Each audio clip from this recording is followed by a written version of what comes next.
ورسوله فإن خير الحديث كتاب الله وخير الهدي هدي محمد صلى الله عليه وسلم وشر الأمور محدثاتها وكل محدثة بدعة وكل بدعة ضلالة وكل ضلالة في النار.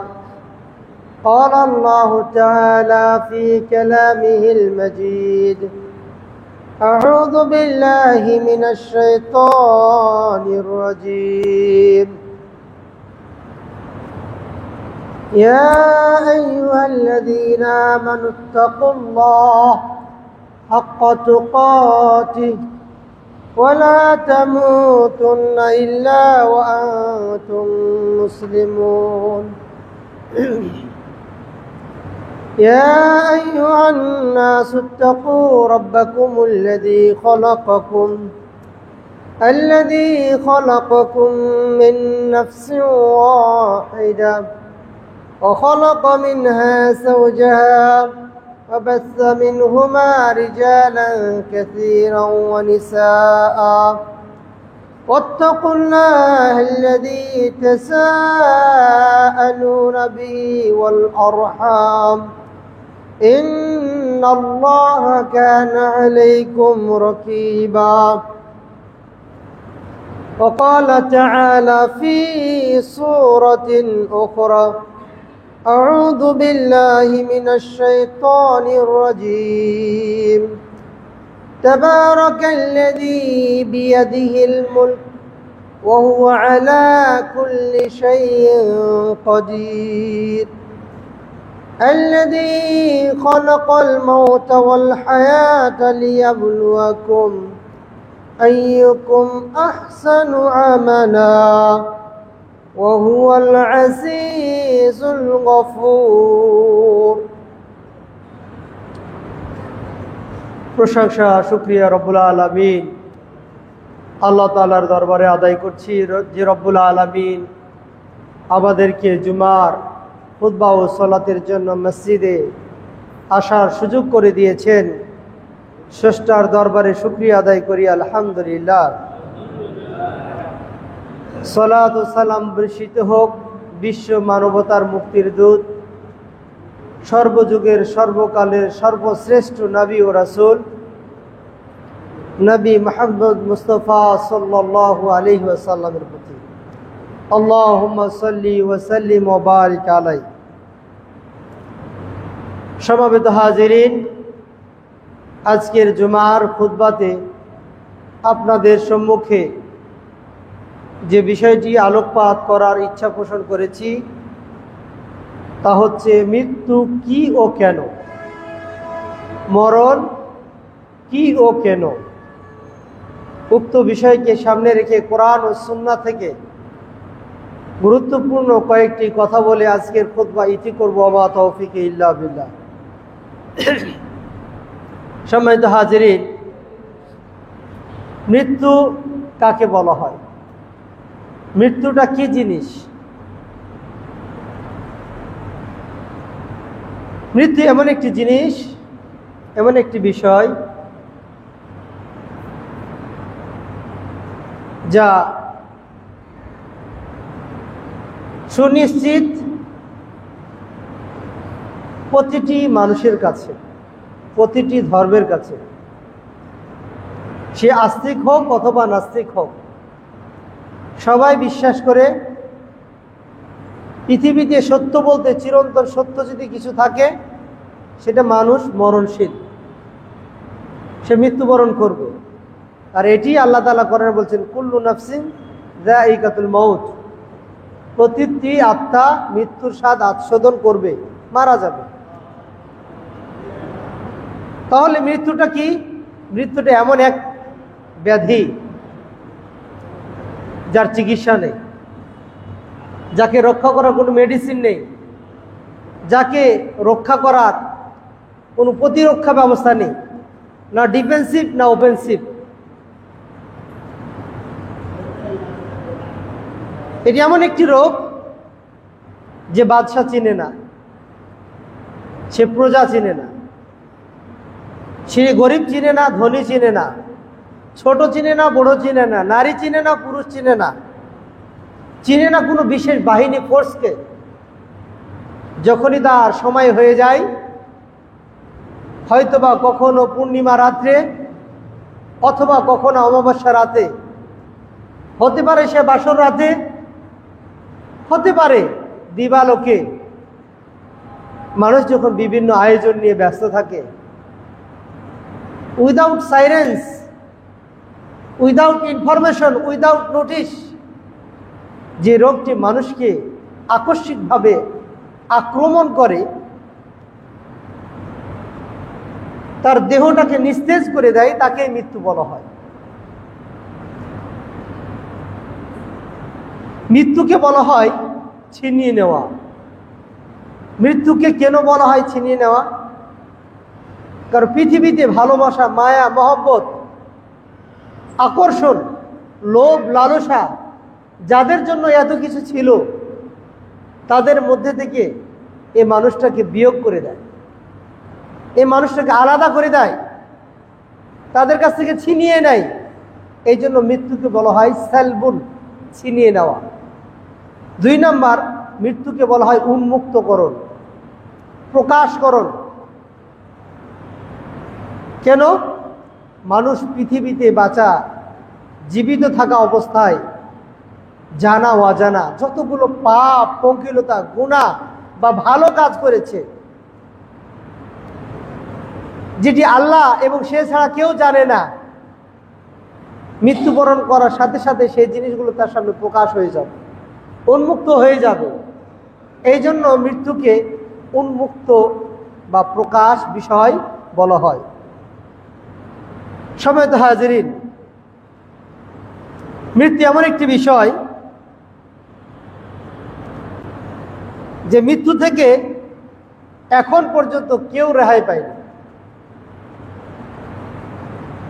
এখন পর্যন্ত কেউ বাঁচতে পারেনি, কেউ বাঁচাতে পারেনি। সেটা নবী হোক আর উম্মত হোক, সাধারণ মানুষ হোক আর সম্পদশালী মানুষ হোক, এখন পর্যন্ত পৃথিবীর ইতিহাসে কেউ নাই যে তার নির্দিষ্ট সময় আসার পর সে পৃথিবীতে আর বেঁচে আছে। সুতরাং মৃত্যু আমাদেরকে শিখিয়ে দেয় ওয়াহুয়া কাদিমুন লা মাহালা মা কদ্দারাহুল্লাহ, আল্লাহ তা যা সময় নির্ধারণ করেছেন, এই সময় ক্ষেপণ করার, বিলম্ব করার বিন্দু পরিমাণ কোনো সুযোগ থাকবে না। আজকে এই পৃথিবীতে মানুষ রং তামাশায় এতটা ব্যস্ত হয়ে গেছে, অর্থ, ফিনান্সিয়াল সাইড, ব্যবসা বাণিজ্য, যুদ্ধ বিগ্রহ, রাজনীতি, সমাজনীতি,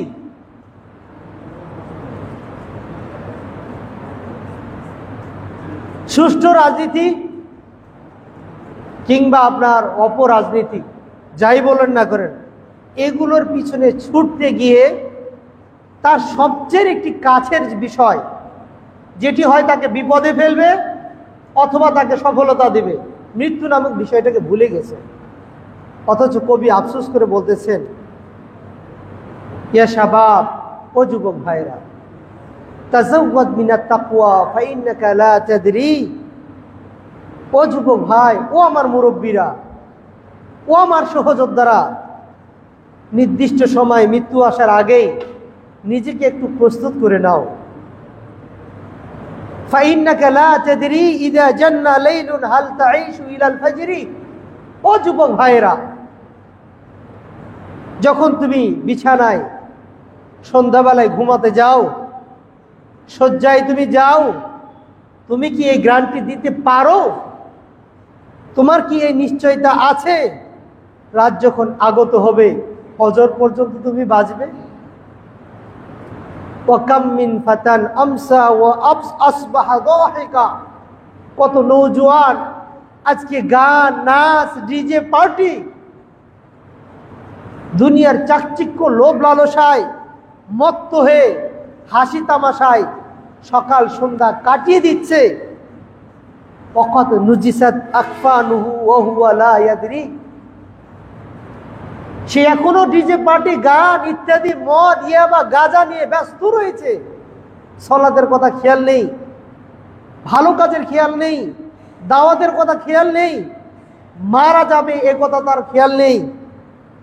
ওয়াকাদ নুজিসাত আকফানুহু ওয়া হুয়া লা ইয়াদরি, তার কাফনের কাপড়টা রেডি হয়ে প্যাকেট করা হয়ে গেছে, তখনও সে গান বাজনায় মত্ত রয়েছে। ওয়াকাম মিন সগীরিন ইরতাজা তুলু উমরিহিম, কত মানুষ চায় দীর্ঘদিন সে বাঁচবে, লম্বা সময় সে বাঁচবে। ওয়াকাদ উদখিলাত আজসামুহুম দুলমাতাল কবরি, যে সকল যুবকগুলো দীর্ঘদিন বাঁচার জন্য বুক ভরা আশা নিয়ে সুন্দর একটা বাড়ি বানিয়েছে, সুন্দর একটা গাড়ি ক্রয় করেছে, দুনিয়ার এই লোভ লালসা টাকার পিছনে ছুটতে গিয়ে ব্যাংক ব্যালেন্স করেছে, এইগুলো ভোগ করার আগেই, পূর্ণ বয়সে পদার্পণ করার আগেই তার দেহটা কবরে চলে গেছে। অসংখ্য উদাহরণ আমাদের মাঝে রয়েছে।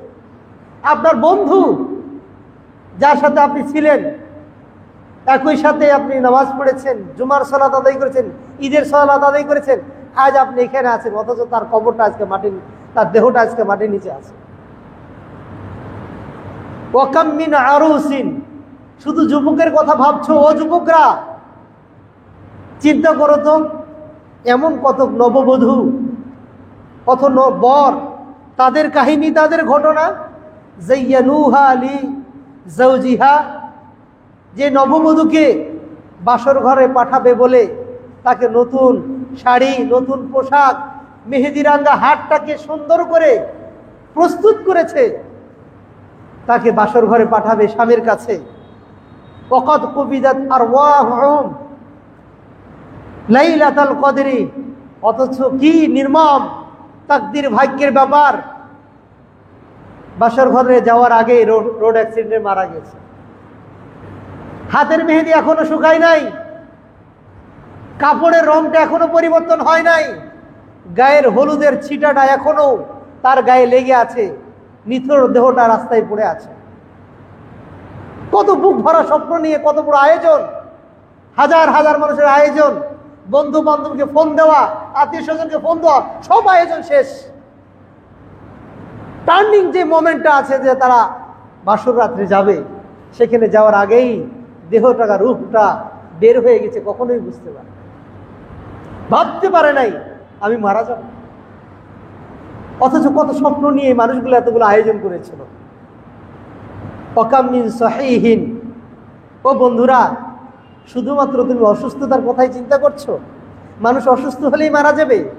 তুমি কি দেখো না কত সুস্থ মানুষ, সুঠাম দেহের মানুষ, যার কোনো রোগ ছিল না, যার কোনো শত্রু ছিল না, যাকে কেউ ধাওয়া করে নাই, বাড়িতে রয়েছে, মসজিদে এসেছে, হঠাৎ করে স্ট্রোক করেছে, ব্রেন স্ট্রোক করেছে, হার্ট অ্যাটাক করে গেছে, মারা গেছে।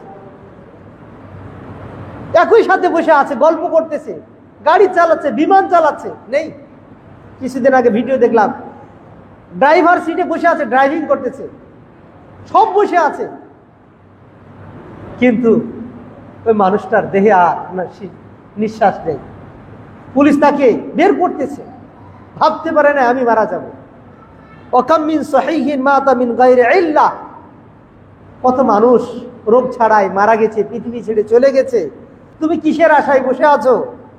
ওয়াকাম মিন আলিলিন আশা হিনা মিনা দাহরি, যে সকল মানুষগুলোকে ডাক্তার ঘোষণা দিয়েছে ই আর বাঁচবে না, এমন রোগে আক্রান্ত, ক্যান্সার, আগে মরণবিধি রোগ তাকে আক্রমণ করেছে, ডাক্তার বলছে একে আর মেডিকেলে চলবে না, একে আর রাখিয়েন না, আপনার টাকাটা শুধু ক্ষয় করা হবে, সুতরাং একে বাসায় নিয়ে যে রেখে দেন।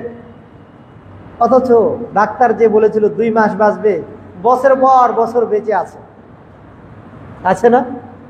তাহলে আপনি অসুস্থতার বা বয়স সীমা 63-60 বছর গেলে মারা যাবো, এর আগে মারা যাবো না, এই চিন্তা নিয়ে কেন আছে?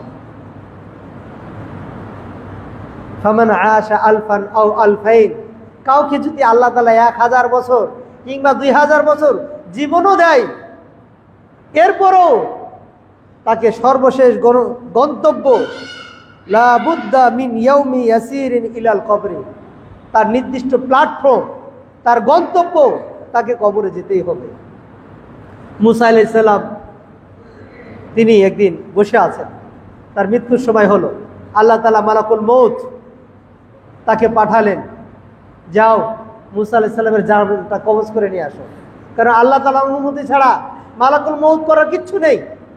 তিনি আল্লাহ তাআলা আদেশ পাওয়ার পর মুসা আলাইহিস সালামকে এসে বলেন, আজিব রব্বাক, ও মুসা তুমি তোমার রবের আদেশ, দাওয়াতে আহ্বানে তুমি সাড়া দাও।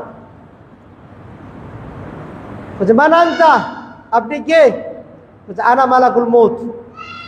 সে মানুষের আকৃতি ধারণ করে এসেছে, মানুষের রূপ ধারণ করে এসে মুসা আলাইহিস সালামকে বলছেন, আজিব দাওয়াতা রব্বিক, তোমার রবের ডাকে সাড়া দাও। স্বাভাবিকভাবে আপনার সামনে এসে কেউ যদি বলে আপনার জান কবজ করতে এসেছি, আপনি কি বলবেন? ঠাটায় লাগাই দেবেন, ওরে এ বেটা তুই কে, আমার জান কবজ করবি? তো মুসা আলাইহিস সালাম বুঝে নাই যে জিবরিল আলাইহিস সালাম না মালাকুল মউত। তিনি করছেন কি, ঠাটায় এক থাপ্পড় লাগাই দিয়েছে, জায়গায় চোখ বড় বড় লেগেছে। মালাকুল মউত এক থাপ্পড়ে চোখ কানা হয়ে গেছে।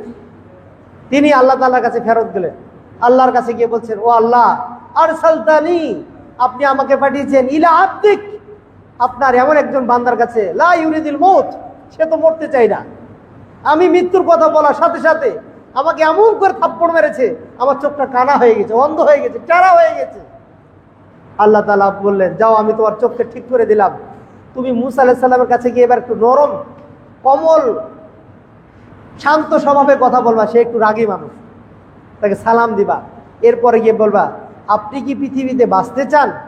যদি আপনার এই প্রত্যাশা থাকে, এই আশা থাকে, তাহলে আপনি একটি মোটা তাজা থৌর বলদ ষাঁড় এর পিঠের মধ্যে হাত রাখবেন, হাতের নিচে যতগুলো লোম পাবেন, প্রতিটি লোমের বিনিময়ে 1 বছর করে আপনার হায়াত বৃদ্ধি করা হবে।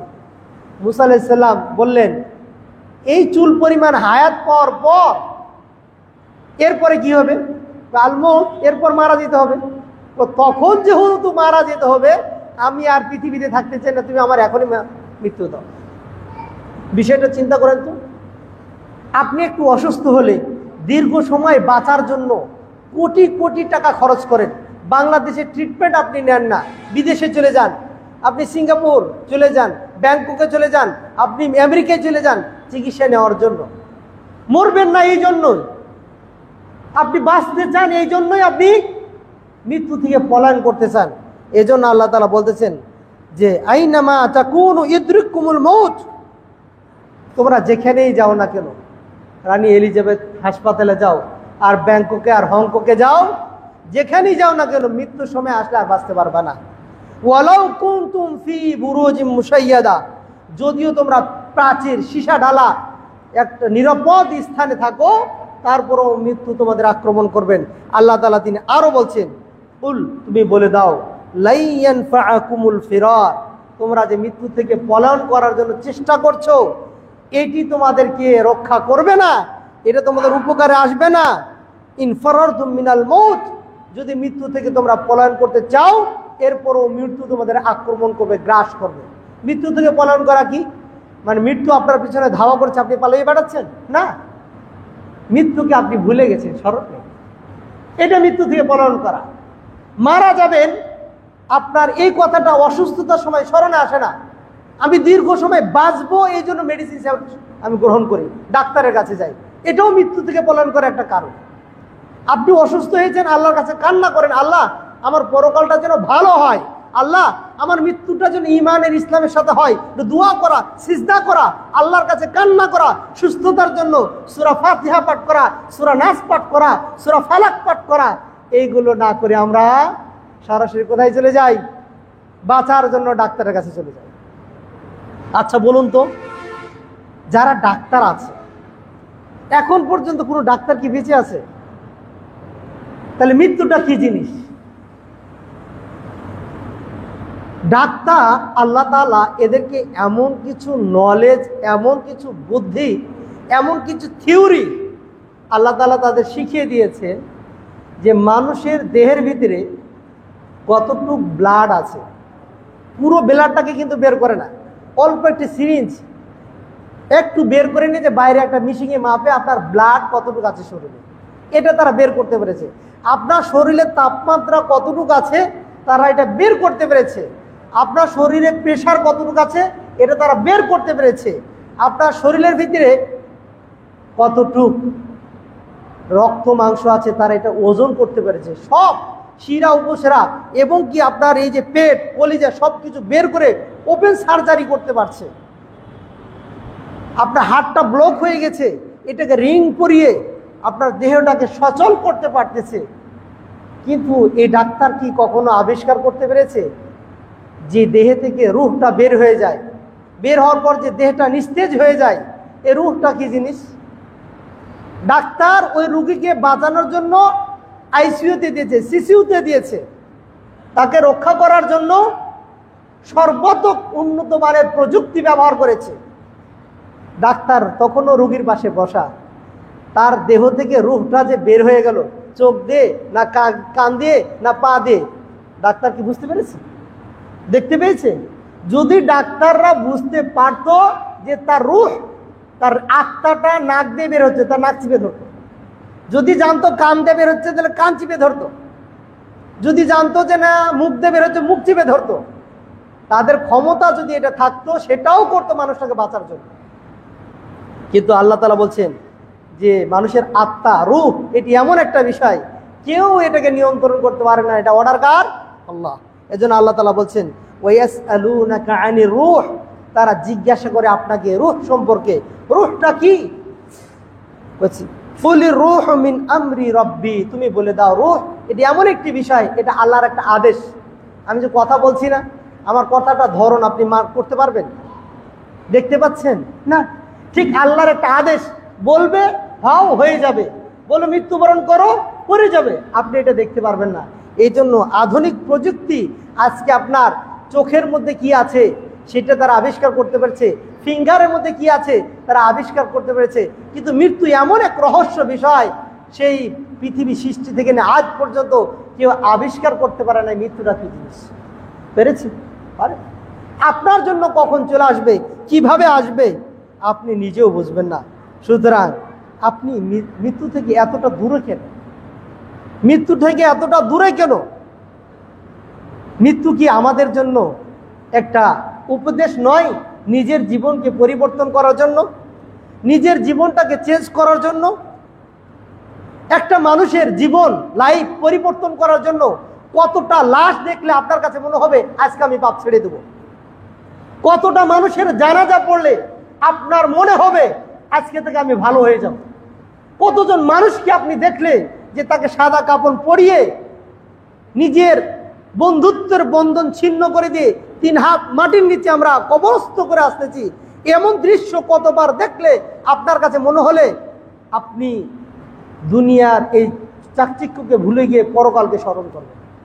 অথচ একটা লাশ, একটা জানাজা পড়ার পর আপনার লাইফ চেঞ্জ হওয়ার জন্য যথেষ্ট। ওকে চিন্তা করেন, যে মানুষটাকে আমি কোনোদিন মসজিদে নিয়ে আসতে পারি নাই, জুমার নামাজে নিয়ে আসতে পারি নাই, যে মানুষটার কানে আজানের ধ্বনি যাওয়ার পরেও মসজিদের মুখী হয় নাই, ওই মানুষটাকে একদিন মসজিদে নিয়ে আসা হয় যখন তার কোনো ক্ষমতা থাকে না। সে মসজিদে আসে কখন? যখন 4 জন মানুষ তাকে কাঁধে করে নিয়ে আসে। শেষ টাইমটাতে আসে, সে নিজে নামাজ পড়ার জন্য আসে না, তার নামাজ পড়ার জন্য আসে। সে নিজে নামাজ পড়ার জন্য আসে না, বরং ইসলামের শেষ আনুষ্ঠানিকতা জানাজা পড়ার জন্য তাকে মসজিদে নিয়ে আসা হয়, খাটলিতে করে নিয়ে আসা হয়।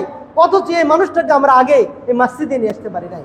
কতটা মানুষের এমন দৃশ্য দেখলে আপনার কাছে মনে হবে না আজকে আমার ছেলে মেয়েকে নামাজি বানানো দরকার, আমার মা বোনকে ইসলাম শেখানো দরকার, আমার পাপের জীবন থেকে বের হয়ে এসে ইসলামী জীবনযাপন করা দরকার, কখন আপনার মনে হবে?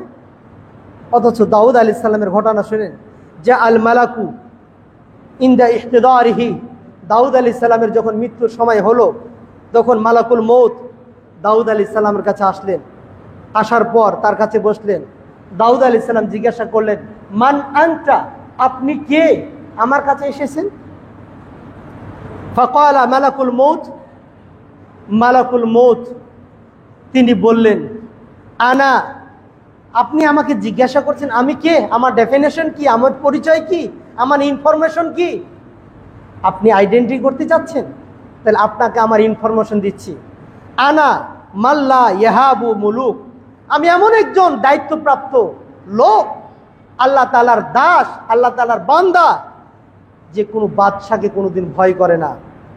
ওয়ালা তুমনাউ মিনহু আল কসুর, কোনো প্রাচীর, কোনো টাওয়ার, কোনো দুর্গ তার ভিতরে প্রবেশ করতে আমাকে বাধা দিতে পারে না। আমি এমন একজন অর্ডার প্রাপ্ত দায়িত্বশীল, আমি এমন একজন মানুষ, আমি এমন একজন আল্লাহ তাআলার নিয়োগকৃত ফেরেশতা।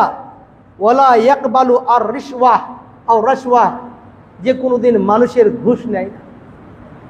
যদি মানুষের ঘুষ দিয়ে মালাকুল মউতকে সন্তুষ্ট করা যেত, মানুষের পৃথিবী বিক্রি করে দিয়ে হলো বলতো আমাকে একদিন বাঁচার তৌফিক দাও। মালাকুল মউত বলছেন, ও দাউদ, আপনি চিনেন না আমি কে? আমি কোনো বাদশাকে ভয় করি না, আমি কোনো দুর্গে আমাকে প্রবেশ করতে কেউ বাধা দিতে পারে না, আমি কারো ঘুষ নিয়ে কারো মৃত্যুর সময়কে বিলম্ব করি না, পিছাই না, আমি তো মালাকুল মউত। ফাকালা ফাইদা আনতা মালাকুল মউত, তাহলে কি আপনি আল্লাহ তাআলার পক্ষ থেকে দায়িত্বপ্রাপ্ত জান কবজের ফেরেশতা? ফাকাল, তিনি বললেন, নাম, হ্যাঁ আমি সেই ফেরেশতা। ক্বালা, তিনি বললেন, দাউদ আলাইহিস সালাম, আতাইতানি ওয়ালাম আস্তাইদ বাদ, ও মালাকুল মউত, আপনি আমার কাছে এসেছেন, আমার জান কবজটা করতে এসেছেন, অথচ মৃত্যুর জন্য আমি এখন প্রস্তুত নই।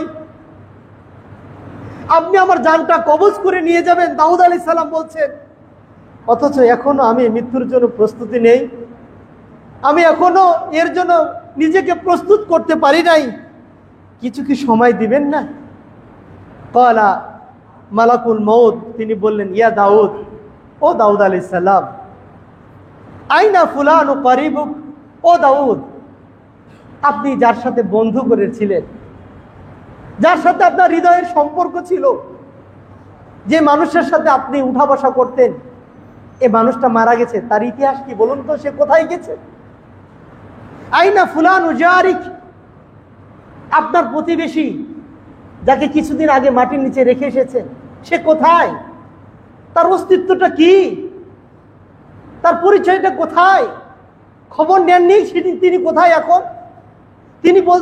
তুমি বলছো বা আপনি বলছেন এখন আপনি মৃত্যুর জন্য প্রস্তুতি গ্রহণ করতে পারেন নাই, তাহলে আপনার আত্মীয় স্বজন যারা মৃত্যুবরণ করছে তারা কোথায়? আপনার প্রতিবেশী সে মারা গেছে, তাদের অস্তিত্ব কোথায়? তিনি আরো বলছেন, ক্বালা মাত, দাউদ আলাইহিস সালাম এমন কথা শোনার পর তিনি বললেন, তারা তো মারা গেছে, আমাদের ছেড়ে চলে গেছে।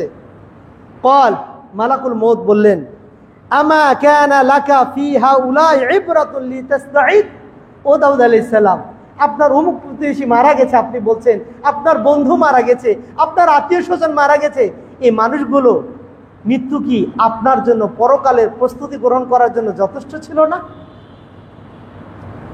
আপনি বলছেন আপনি এখনো প্রস্তুত গ্রহণ করতে পারেন নাই। আচ্ছা বলুন তো, আমি আপনি কি হয়ে গেছি?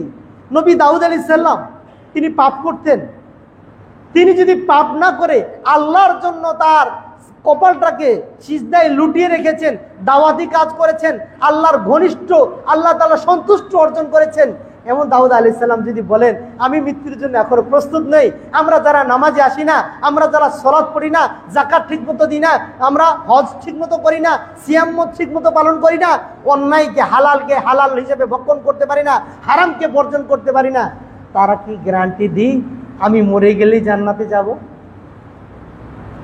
দাউদ আলাইহিস সালাম যদি তিনি আকুতি করতে পারেন আমাকে বাঁচতে দাও, আমি যেন পরকালের জন্য প্রস্তুতি নিতে পারি, আর আপনাকে যদি বলা হয় যে আপনার মৃত্যু কিছুদিন বিলম্ব করা হলো, এখন মৃত্যু দিব না, আপনার জানটাকে কবজ করব না, তাহলে আপনি কি করবেন? তাড়াতাড়ি আর একটা বাড়ি বানিয়ে নাও, আর একটা গাড়ি বানিয়ে নাও, আরো 2 বিঘা জমি ক্রয় করে নাও, আর একটু ব্যবসা করে নাও, আপনি এটা করবেন। অথচ দাউদ আলাইহিস সালাম বলছেন আমি পরকালের জন্য প্রস্তুত গ্রহণ করতে চাই। দাউদ আলাইহিস সালাম যদি বলেন, তাকে লক্ষ্য করে যদি মালাকুল মউত বলে যে ওই মৃত্যুগুলো যাদের জানাজা আপনি পড়েছেন, এই মানুষগুলোর মৃত্যু কি আপনার জন্য পরিবর্তন হওয়ার জন্য যথেষ্ট ছিল না? আমরা মনে করি আপনার লাইফকে চেঞ্জ করার জন্য একটি জানাজাই যথেষ্ট। সম্মানিত হাজিরিন, মৃত্যুটা কি?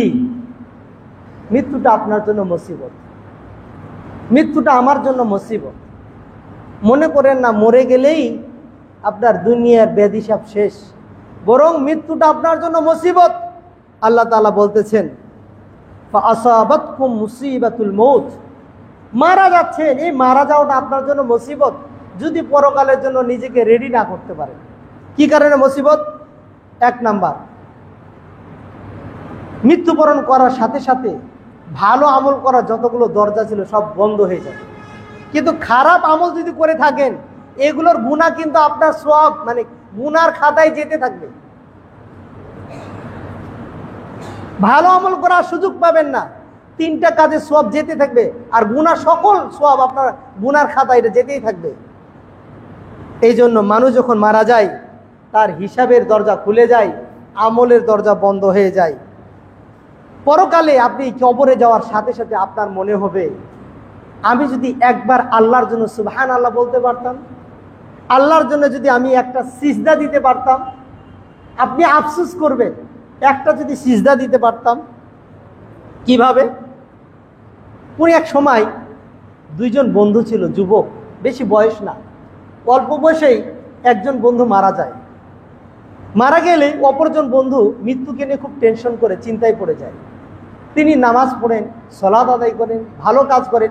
একদিন 2 রাকাত তাহাজ্জুদে নামাজ পড়েন। 2 রাকাত নামাজ পড়ার পর তার মনটাকে সান্ত্বনা দিতে পারেন নাই। তিনি ভাবলেন এই 2 রাকাত নামাজ দেখে আমি জান্নাত পাবো। তিনি টেনশন করতে করতে কবর জিয়ারত করতে চলে গেলেন। এমন জায়গাতে তো আমাকেও যেতে হবে, এমন অন্ধকার কবরে তো আমাকেও থাকতে হবে, আমাকেও তো মানুষ পাষণ্ডের মতো এই অন্ধকার জগতে রেখে যাবে। এই ভাবতে ভাবতেই তার চোখটা বন্ধ হয়ে যায়, তন্দ্রাচ্ছন্ন হয়ে যায়। কিছুক্ষণ পরেই তার বন্ধু যে মারা গেছে তার স্বপ্নে তার সামনে আসে। আসার পর বলে যে ও আমার বন্ধু, ও আমার ভাই, আপনি 2 রাকাত নামাজ পড়েছেন একটু আগে। এই 2 রাকাত নামাজ পড়ার পর আপনি নিজেকে খুশি করতে পারেন নাই, তুমি খুশি হতে পারছো না। তুমি কি জানো আল্লাহ তাআলা যদি আমাকে একটা সিজদা দেওয়া, 2 রাকাত না, আল্লাহ তাআলা যদি আমাকে একটা সিজদা দেওয়ার জন্য সুযোগ করে দিতেন, লা আহাব্বু ইলাইয়া মিনাদ দুনিয়া ওয়া মা ফিহা, তাহলে দুনিয়া এবং দুনিয়ার মধ্যে যা কিছু আছে সব এর বিনিময়ে যদি আমাকে একটা সিজদা দেওয়ার সুযোগ দেওয়া হতো, এটাকে আমি বেস্ট মনে করতাম। সুবহানাল্লাহ, সুবহানাল্লাহ। কবরে যাওয়ার সাথে সাথে আপনার কাছে মনে হবে একবার সুবহানাল্লাহ বলবো, যদিও কিছুক্ষণের জন্য আমার গুনাহ বা শাস্তি কমিয়ে দেওয়া হয়। সম্মানিত হাজিরিন, মৃত্যুটা আপনার জন্য মুসিবত, আমার জন্য মুসিবত। কি কারণে?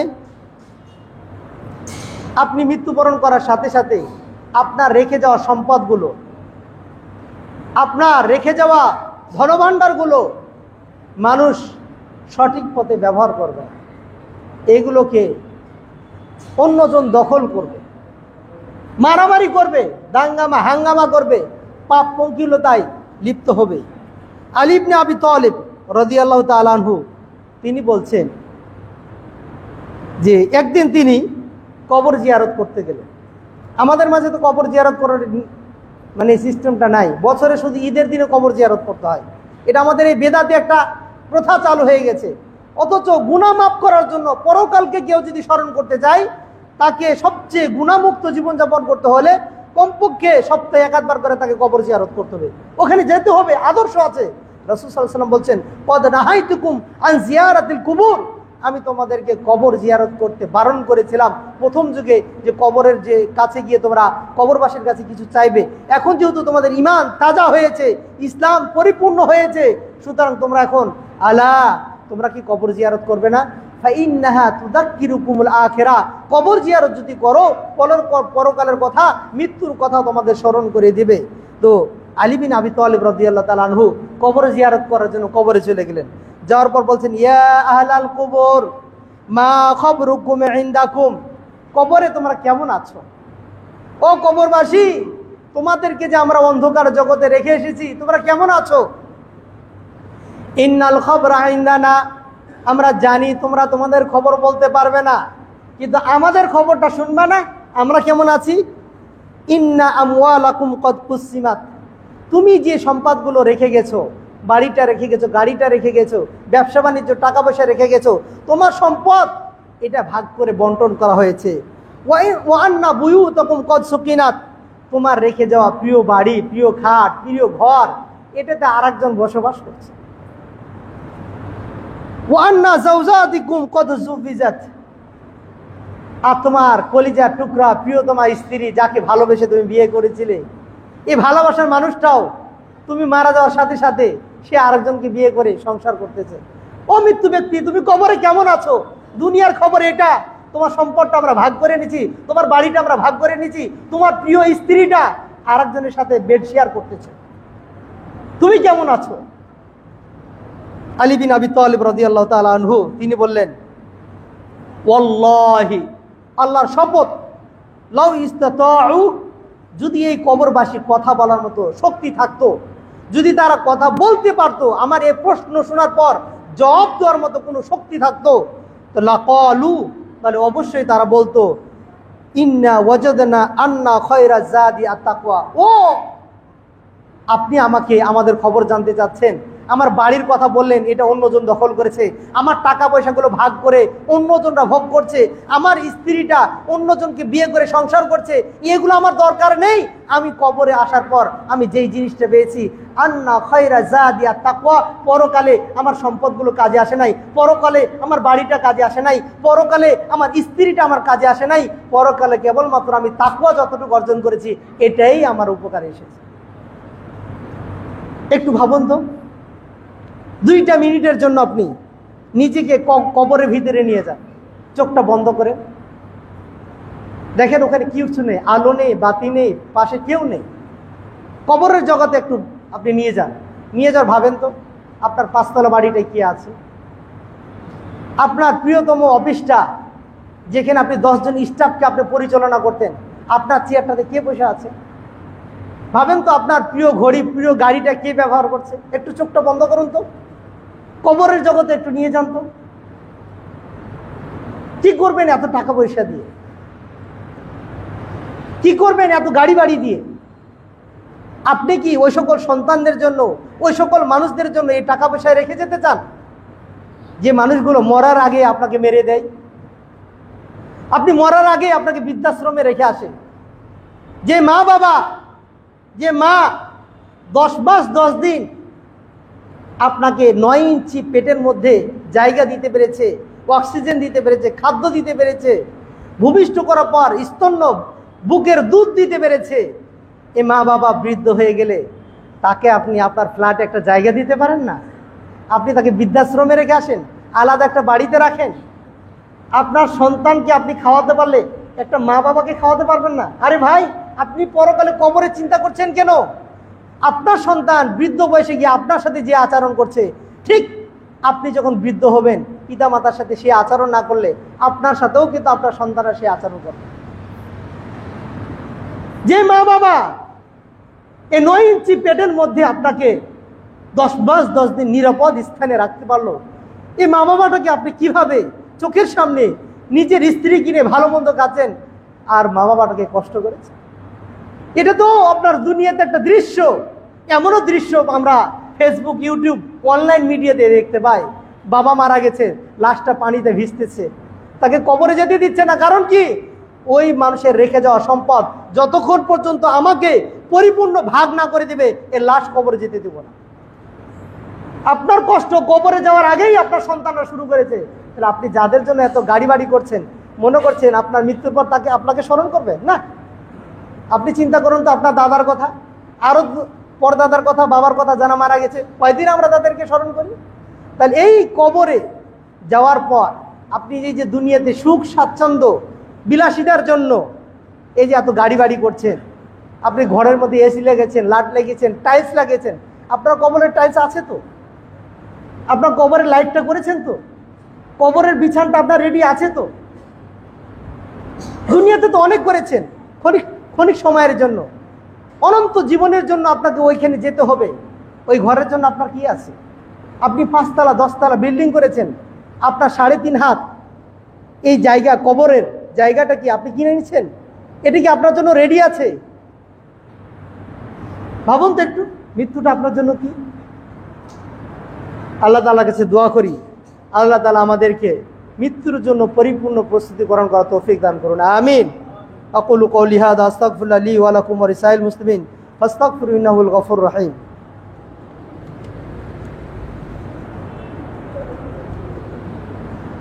আলহামদুলিল্লাহ ওয়াসসালাতু ওয়াসসালামু আলা রাসূলিল্লাহ, আম্মা বাদ। সম্মানিত হাজিরিন, আমরা আলোচনা করছিলাম মৃত্যু কি ও কেন। মৃত্যু এক ভয়ানক আপনার জন্য বিপদ সংকেত। যখন আসবে আপনাকে ছাড় দেবে না, যখন আপনাকে গ্রাস করবে কি কষ্ট এটা আপনি বুঝবেন না। 12ই রবিউল আউয়াল সোমবার সকালবেলা, যার দ্বারা এই বিশ্ব আলোকিত, অন্ধকার দূরীভূত হয়েছিল, নবী মুহাম্মদ সাল্লাল্লাহু আলাইহি সাল্লাম তার মেয়ে ফাতেমা, কলিজার টুকরা ফাতেমাকে ডাকলেন, ফাতেমা তুমি আসো। ফাতেমা রাদিয়াল্লাহু তাআলা আনহাকে কাছে ডেকে কানে কানে বললেন, ফাতেমা এটাই হতো আমার শেষ, আজকে শেষ বিদায়। ফাতেমা রাদিয়াল্লাহু তাআলা কাঁদতে লাগলেন, আমার বাবা পৃথিবী ছেড়ে চলে যাবে। ফাতেমার এই অবস্থা দেখে রাসূল সাল্লাল্লাহু আলাইহি সাল্লাম আবারও ফাতেমাকে ডাকলেন, ও ফাতেমা তুমি আসো, চিন্তা করিও না, আমার মৃত্যুবরণ করার পর সর্বপ্রথম আমার সাথে যে সাক্ষাৎ করবে তুমি আমার পরিবার থেকে সেই প্রথম। ফাতেমা রাদিয়াল্লাহু তাআলা এবার হাসলেন। সাহাবারা জিজ্ঞাসা করলেন, ব্যাপার কি? একবার কান্না করছো, একবার হাসতেছো। এমত অবস্থায় রাসূল সাল্লাল্লাহু আলাইহি সাল্লাম একবার মুখ ঢাকতেছে আর একবার উদম করতেছে, আর তিনি বলছেন, ইয়া সাকরাতাল মাউত, হাই মৃত্যুর যন্ত্রণা, আমি আর সহ্য করতে পারছি না। একবার পানির পাত্রের মধ্যে হাত ডুবাচ্ছে আর মুখটাকে মুছতেছে, বলতেছি, ইয়া সাকরাতাল মাউত, ইয়া রফিকুল আলা, ও উপর আলা, তুমি আমাকে উপরে নিয়ে যাও। বিশ্ব নবী সাইয়্যিদুল মুরসালিন রাহমাতুল লিল আলামিন, যার আগে পরে সকল গুনাহ খাতা মাফ করে দেওয়া হয়েছে, মৃত্যুর সময় যদি তার এই যন্ত্রণা হয়, আমার আপনার কি অবস্থা হবে? একবার কি চিন্তা করেছেন? কে পাশে দাঁড়াবে? প্রস্তুত তো আমি আপনি মৃত্যুর জন্য? মৃত্যু তো আমার জন্য প্রস্তুত। ওই খাটটা তো রেডি আমার জন্য, কাফনটা তো আমার জন্য রেডি, কিন্তু ওই কাফনের জন্য, ওই খাটের জন্য, কবরের জন্য আমি কি প্রস্তুত? আল্লাহ তাআলার কাছে দোয়া করি, আমি সহকারে আপনারা যারা আছেন সবাইকে আল্লাহ তাআলা মৃত্যু নামক এই মহাব্যাধির জন্য আমরা পরিপূর্ণ প্রস্তুতি গ্রহণ করতে পারি, আমিন। সম্মানিত হাজিরিন, আমাদের মধ্যে থেকে অনেকে মৃত্যুবরণ করে আজকে কবরের জগতে আছে।